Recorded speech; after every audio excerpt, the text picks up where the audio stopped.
A lot of the film, people think I've made it up.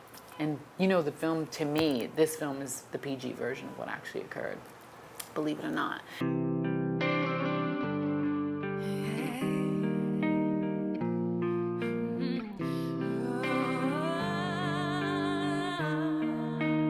Stay inside. Are you coming back? Of course I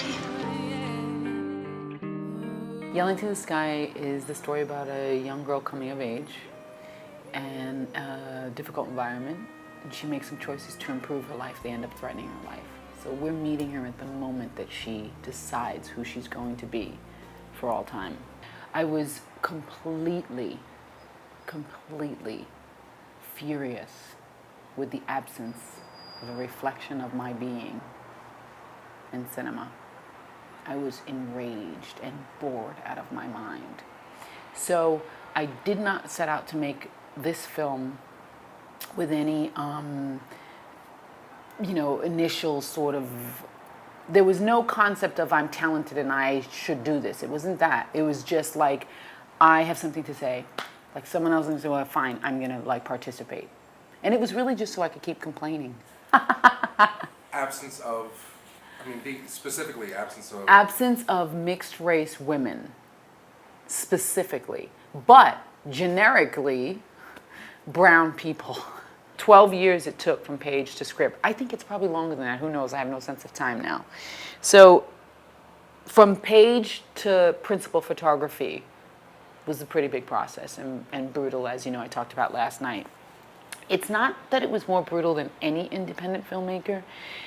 It was just the language that was used when I would go out to get financing. Like people would say, you know, no one buys brown films don't sell, blah, blah. People often say black. I say brown because I'm brown, you know, like, and there's, you know, to include everyone. Because I have Puerto Rican filmmakers, Dominican Republican, and you know, everyone. So as we all get categorized, you know, by color. So I was often told that no one wanted to, no one wants to see it, no one wants to buy it, and they don't sell. Getting the first nickel was brutal. It took 12 years. Getting the second nickel was brutal. Getting the third nickel was brutal, right? Then getting from pre-production to principal photography, we went dark for a week. Dark, closed, shut down. Weren't sure we'd have a dime. Film was gonna die, over. And Kelly McGeehee, the production designer, called me one day when we were dark. It was over, like, right? I mean, it wasn't over for me. I showed up to work, and Jed Dickerson, we showed up every day. We sat at our desk, him and I just sat there. We stayed 8 hours, and then we go home and we leave. And there's no crew, everyone's gone because we couldn't pay them.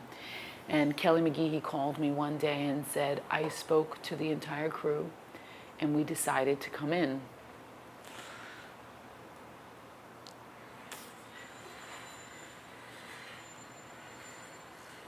This is where I get cheesy. So it's obviously became their labor of love as well. Yeah, and she said, you know, we believe in you, and we're coming to work tomorrow morning.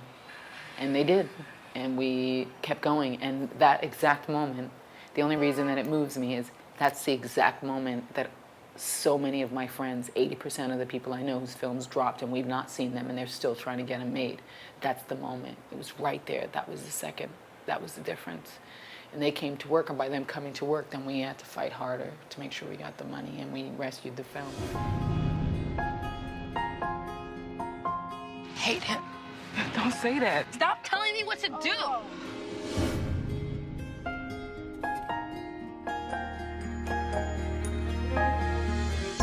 You see how my family's living? I'm not trying to go down like that. Please.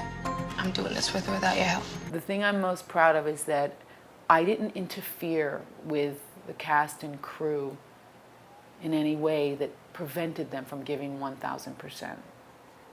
That's what I'm proud of. So you can convert that into I'm proud of their contribution, the level of their contribution. And then, you know, overall, I guess I'm proud of not believing people who said no one wants this film and no one cares about these people. There used to be a vibration that there can be only one, you know, Highlander. So people were really like, I'm sorry, I can't help you. Like brown folks were just like, I'm sorry. And they didn't look left to right. They just were like, I'm drowning and I'm sorry, I can't help you. And it wasn't malicious.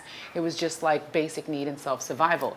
Where my generation of filmmakers are very clear of one thing and one thing only: strength and goddamn numbers. So we're like, we link arms. I mean, and it takes like 4 seconds for any of us to meet in a room, in a crowd, and anywhere, on the sidewalk. And it's like, come with me, and what do you need? And I got this one, and call that one, and talk to this person, and da-da-da-da. I mean, there's like, it's very natural, very organic.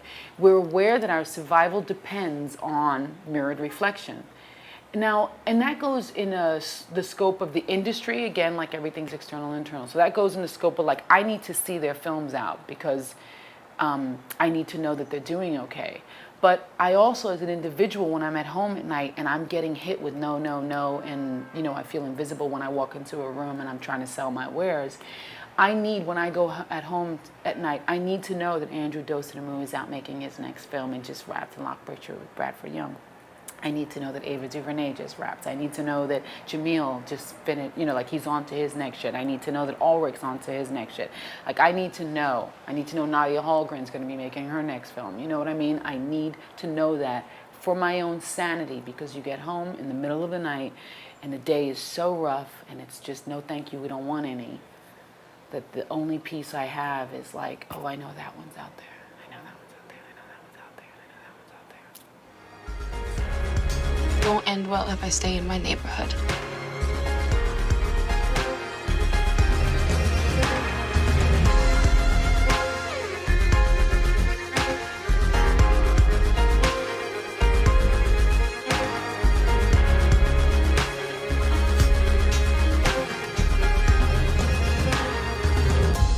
Just tell them I want a chance.